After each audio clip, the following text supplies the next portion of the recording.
In your first paragraph, you mentioned that you urge us to reject the supplemental science materials that inject religious controversies into the state science curriculum. Which supplemental science materials are you referring to? Thank you for the question, Ms. Leo. It's the same one that you've heard talked about earlier today from That's international data. That's not on the supplemental science materials list. Agreed, and certainly we are pleased to hear that.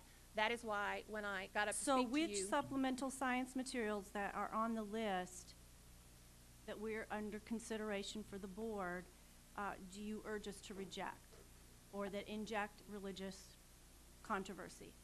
Yes, if you allow me to finish my answer. When we drafted the materials for submission to you today,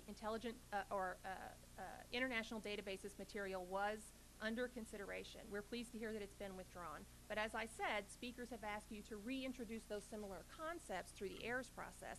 That's why when I stood up to address you, I asked you pay attention to the process. Don't reintroduce those kinds of materials, even if you have the discretion to do so. Okay, did I see other hands? Mr. Clayton. Yes, ma'am. Thank you. Now, my background is actually philosophy and not science, so I've sat here about as long as I can.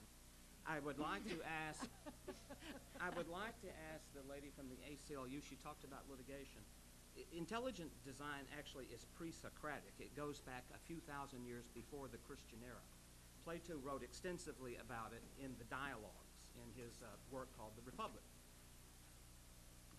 If a teacher brings up intelligent design as and this is her question, as a philosophic concept in or out of a science class, is that district subject to litigation? Are we going to remove Plato from the classroom as well? Is that where we're going with this? Well, sir, absolutely we would not suggest removing Plato from the curriculum. That's not what we're here to talk about. What we're suggesting is that when a government authority like this one takes a concept like intelligent design and labels it as science, that is what violates the Constitution. But the American Civil Liberties Union has for decades stood up for the rights of teachers, parents, and children to talk about their religious beliefs in the public forum. That is not what we object to. Okay, well, so a school district is in the clear if they want to teach a little Platonic philosophy to their students, even in a science class.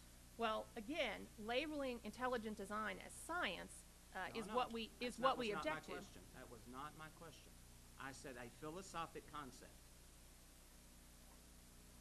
I think that I've already answered your question, that intelligent design in a history class, a philosophy class, a debate class, where you frame the debate and talk about the political debate would be perfectly appropriate. Okay, but we're going to censor it in our science classes. If a student brings it up, is the teacher to say, sorry, the ACLU is on top of us? Again, the ACLU has repeatedly stood up for the rights of students to talk about their religious beliefs in public forums. I'm not talking That's about not what we're here to do. Okay, thank you, Madam Chair.